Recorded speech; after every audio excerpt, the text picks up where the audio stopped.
In the first scene, a confined area is surrounded by hundreds of individuals.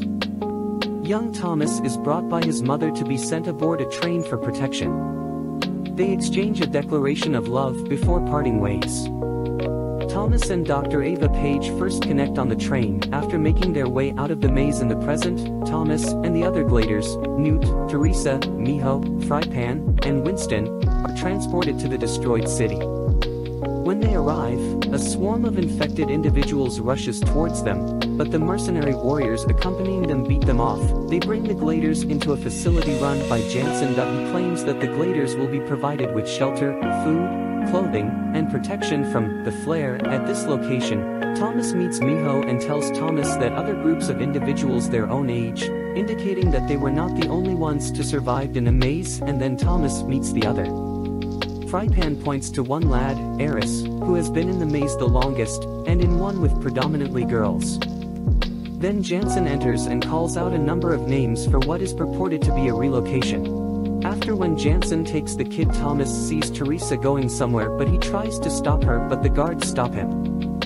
Thomas is brought through the vents that night by Eris, who also shows him the location of the room where many bodies are wheeled in for research and testing. Thomas begins to suspect that they are acting inappropriately with Teresa. Another group is called in the next day. To take the guard's ID badge, Thomas engages in a brief altercation with him. He and Eris leave their rooms that night in order to find Teresa and the others. Thomas discovers them all tethered to some type of device, and they all are unconscious. Then Thomas enters a room where he observes Jansen talking with Ava via projection.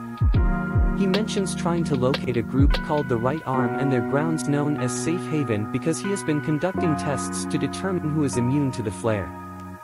Thomas finds out Jansen is employed by the WCKD, or World and Catastrophe Kill Zone Department. To help them escape, Thomas involves Newt, Miho, Frypan, Winston, and Eris and tries to locate Teresa. They come across a doctor. They take the doctor with then a merc who is aiming his stun gun at them when Miho dropkicks him into a wall.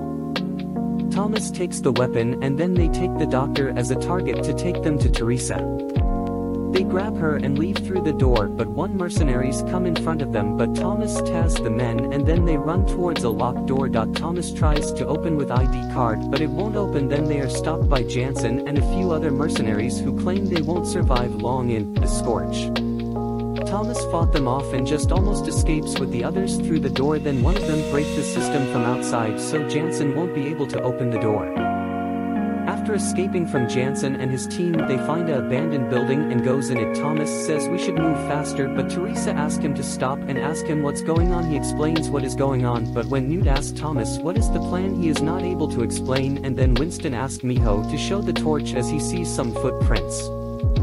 They follow the footprints and all of them start looking in the stuff which is already there, and Miho turn the lights on. Some cranks attack and chase Thomas and Miho. The chase escalates when the cranks and mercs run into each other. As they approach and escape, Winston holds them off with a gun, but one of the cranks attacks and scratches him. He is pulled out by the others. The gliders continue walking through the mounds of sand as day breaks. Winston suffocates as the infection quickly spreads throughout his body after being exposed to it. He doesn't want to turn into a crank. All he wants is to be relieved of his suffering. A gun is pulled out by Frypan, which Newt takes and passes to Winston. As soon as Winston tells his buddies farewell, they go.